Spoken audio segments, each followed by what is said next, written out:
Welcome to the Sovereign Teachings 101, Freedom from the Matrix.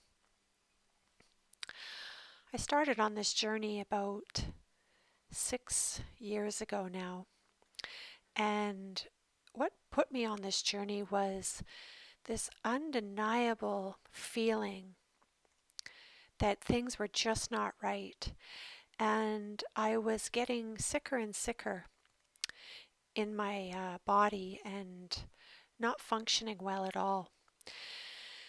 And as I sort of, awakened more and more, I realized that this world was really not doing well. If we had starving children, we were a failed society.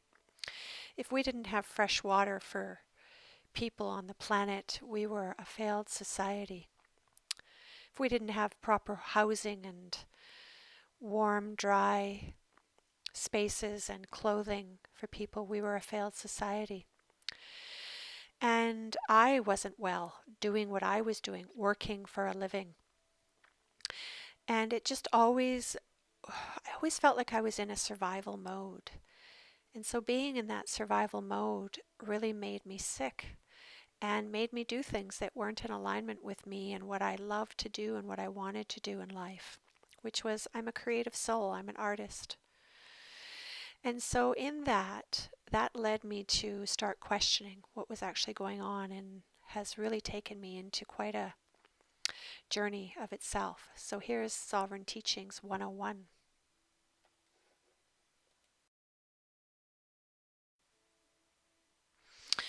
So what does sovereign mean? I looked up sovereign in many different dictionaries and read lots of things about the word sovereign. And for this purpose in this teaching, I used the Wikipedia online version. And the word sovereign is borrowed from Old French souverain, which is ultimately derived from the Latin word superanis, meaning above. It's a title which can be given to people in various categories. The roles of a sovereign vary from monarch or head of state to head of municipal government or head of a chivalric order. As a result, the word sovereign has more recently also come to mean independence or autonomy. And I loved that. I was really drawn to independence or autonomy. To me, that started to bring it back to where sovereign really was born from, which is the human being. And so I go into this a little further on the next slide. But as I read more, it said, for the full right and power of a governing body over itself, see sovereignty. So that was very interesting to me. I began to then look up sovereignty, and this is what I found. So when I looked up sovereignty on the Wikipedia online, it's sovereignty is the full right and power of a governing body over itself, without any interference from outside sources or bodies. To me, that really embodies what sovereignty means for me, which is I govern over myself without any interference from outside sources or bodies, which means I am my own self-government, my own self-master. And as I continued on, I really loved the word autonomy as well, and it was in the definition on the prior slide. And so as I looked that up, I found that this philosopher named Lane King had developed an autonomy principle, which he defines as let people choose for themselves unless we know their interests better than they can. King also argued it is not enough to know someone else's interests better than the person. Autonomy should only be infringed if a person is unable to know their own interests on a particular matter. So again, it also brings back to the human being and the power within the human being, and that, seeking for approval or permission is not part of sovereignty. that we define our own power and authority, and we decide what is right and what is wrong, and what is okay and what's not okay, and what direction we want to go, and all of the things that empower us as a human being.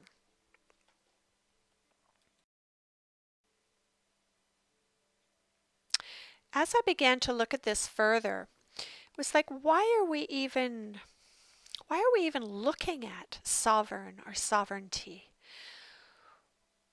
How does that even tie into an individual or a human being? And when I typed in the question, what does sovereignty of the individual mean? What I started to realize was self-ownership kept coming up for me.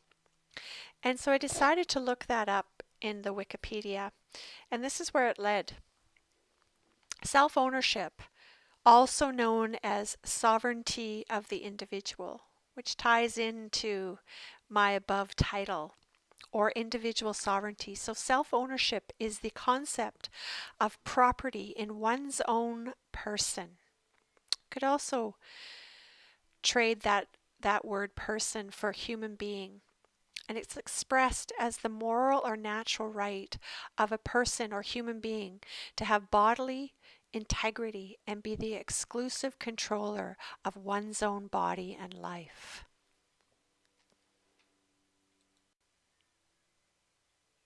So we can't really talk about sovereignty without talking about government, because I think that's where the duality is, or the separation has happened.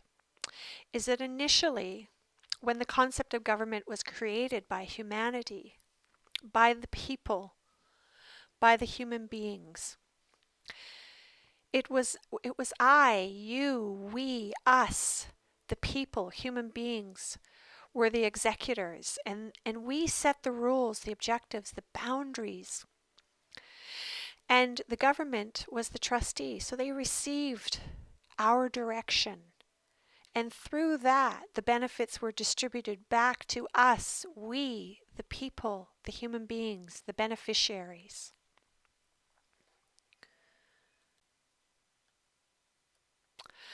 When the concept of government was created by humanity, it was created with a specific purpose: to serve the needs of the people. Government was effectively entrusted with returning benefits to the people as trustees to our needs.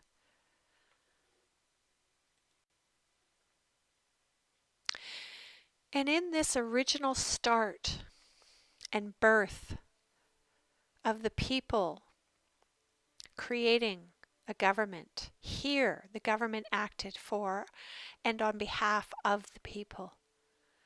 Our rights are inherent, based upon who and what we are as a living being.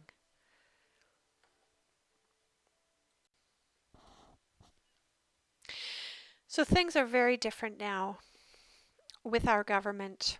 Today's government acts as executor and beneficiary, which is completely traded places with us, the people.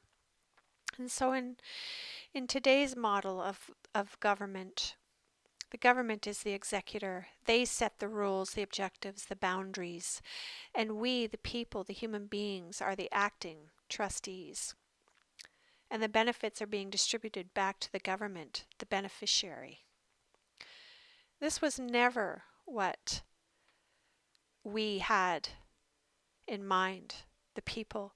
We never wanted it to be this way, but somehow we kept giving up our control and our power, and we disempowered ourselves along the way, and we allowed other people to make decisions and to do things for us. And through that, we continued to just lose our power, and this is how this whole society of separation and duality has been created.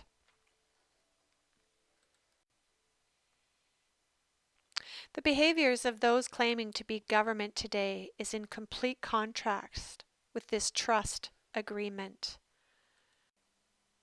In this instance, government possesses supreme or ultimate power and assumes the role of sovereign. And you, us, the people, act as a legal entity, a creation of the government. Under this model, government dictates the rules and objectives, and we are merely the people, a trustee employed to return benefits to government as the beneficiary.